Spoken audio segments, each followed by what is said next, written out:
نماز میں جب پہلا سجدہ کیا تو پھوٹ پھوٹ کر رونے لگیں۔ وہ ایک ایسے بچے کی مانند تھی جو بڑی مشکل سے شدید دکھ درد جھیلنے کے بعد اپنی ماں سے ملی ہو۔ جب انسان تکلیف میں ہو تو وہ خدا کے سب سے زیادہ قریب ہوتا ہے، اور اس لڑکی سے زیادہ تکلیف میں کون تھا؟ اس کی دادی اور ماں دونوں نے سلام پھیرنے کے بعد اسے روتے دیکھا تھا۔ یہ پہلی بار تھا جب رقیہ بیگم کے دل میں اپنی پوتی کے لیے ہمدردی جاگی۔ وہ ہر سجدے میں ایسے ہی رو رہی تھی۔ جب سلام پھیرا تو ڈائریکٹ سجدے میں گر گئی۔ اس بار وہ رحمت مانگ رہی تھی، اپنی مشکلوں سے رہائی مانگ رہی تھی۔ وہ نہیں جانتی کیوں، مگر اس نے محب کی محبت مانگی اور اپنے دل میں اس کی طلب۔ بے شک تو کسی جان پر ضرورت سے زیادہ بوجھ نہیں ڈالتا، وہ بار بار روتے ہوئے یہ جملہ ادا کر رہی تھی۔ لوگ تھے جو اسے تباہ کرنے کے منصوبے بنا رہے تھے، اور ایک وہ تھی جو منصوبوں کے پورا کرنے پر قادر ہے۔ اللہ تعالیٰ اسے منا رہی تھی۔ اٹھاؤ اسے، اس طرح رو رو کر ہلکان ہو جائے گی یہ۔ کافی دیر تک رقیہ بیگم اور اس کی والدہ اس کے اٹھ جانے کا انتظار کرتے رہے، مگر وہ نہ اٹھی تو دادی کی سوئی ہوئی محبت نے مانو انگڑائی لی۔ وہ فکر مند لہجے میں عروسہ بیگم سے مخاطب ہو کر بولی۔ فکر مند تو وہ بھی تھی۔ وہ تیزی سے اسے اٹھانے آئی، مگر جب اسے اٹھانا چاہا تو وہ بے ہوش ہو گئی تھی۔ ڈاکٹر نے اس کا چیک اپ کرنے کے بعد مسکرا کر بولی، مبارک ہو، تم پریگننٹ ہو۔ ان کے الفاظ سنتے ہی شوق کے مارے اس کا منہ کھل گیا تھا، جبکہ کمرے میں موجود اینی کے لب پر مسرت بھری مسکان رقصاں تھی۔ میں ابھی صرف 19 سال کی ہوں، وہ تیزی سے احتجاجاً بولی۔ وہ قبول نہیں کر پا رہی تھی کہ وہ محب اجلال ملک کے بچے کی ماں بننے والی ہے۔ اس ستمگر کے جو دوسری شادی کرنے کے لیے تیار بیٹھا ہوا ہو، جہاں اسے اپنے حقوق نہیں مل پا رہے تھے، وہاں وہ اپنے بچے کو کہاں سے دلواتی؟ وہ بچہ کیا پائے گا دنیا میں آ کر؟ وہ یہی سوچنے لگی تھی۔ ایک بعد دیگر فکریں اس کے ذہن میں گردش کرنے لگی تھیں۔ ایسا کیوں لگ رہا ہے تم خوش نہیں ہو یہ نیوز سن کر؟ ڈاکٹرنی نے اس کے چہرے کے تاثرات پڑھتے ہوئے کہا۔ خوش؟ وہ کھوئے کھوئے انداز میں بولی۔ ہاں خوش، اولاد بہت بڑی نعمت ہے نجمہ، تمہیں خوش ہونا چاہیے۔ ڈاکٹرنی نے محسوس کر لیا تھا وہ بالکل بھی خوش نہیں ہوئی تھی اپنی پریگننسی کا سن کر۔ مجھے آپ کی مدد کی ضرورت ہے ڈاکٹر، نجمہ نے آہستہ سے رازداری والے انداز میں کہا۔ نو وے، ایسا سوچنا بھی مت لڑکی، یہ گناہ ہے جو تم کرنا چاہتی ہو، ایک قتل، وہ بھی اپنی ہی اولاد کا۔ وہ بغیر نجمہ کی پوری بات سنے اعتراضاً بولی تھی۔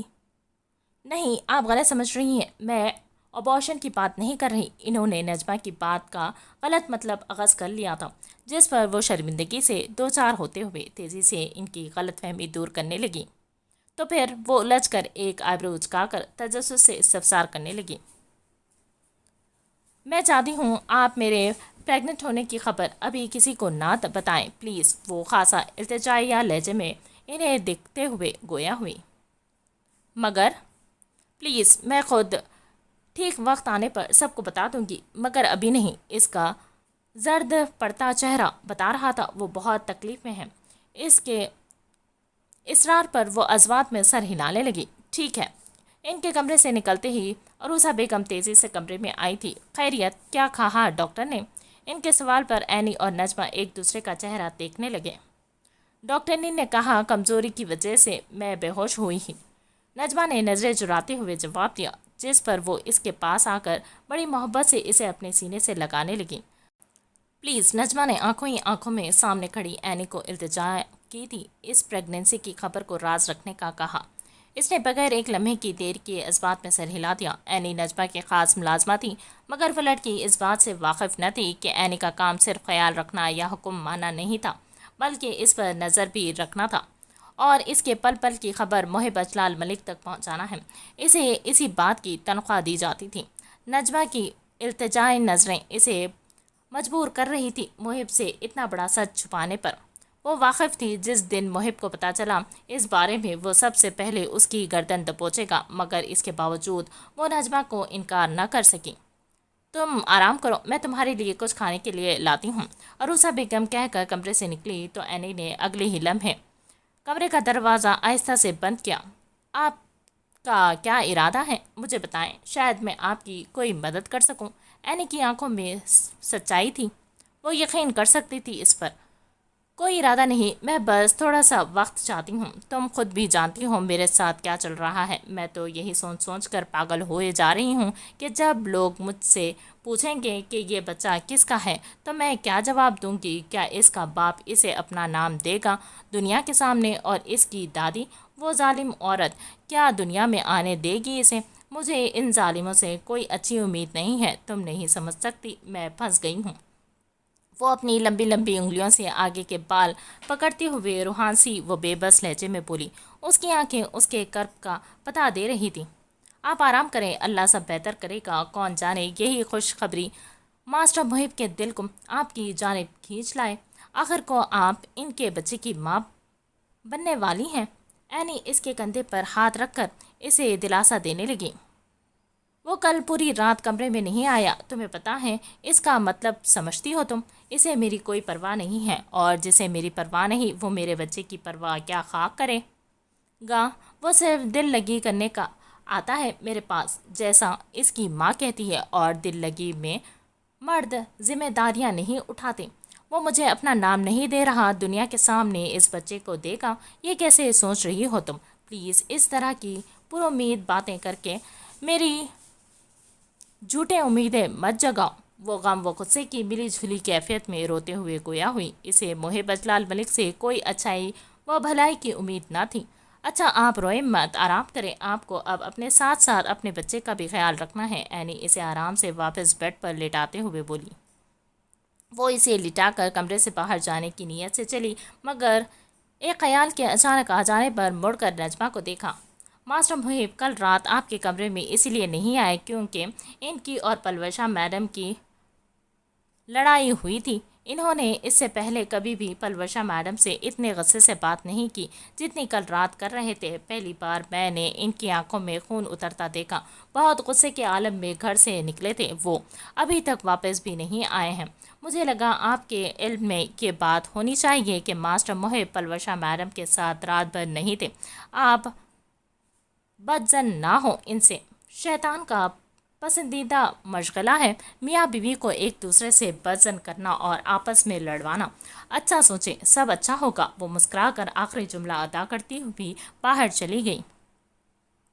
اچانک اتنے لوی ٹوی کپل میں لڑائی کیسے ہو گئی؟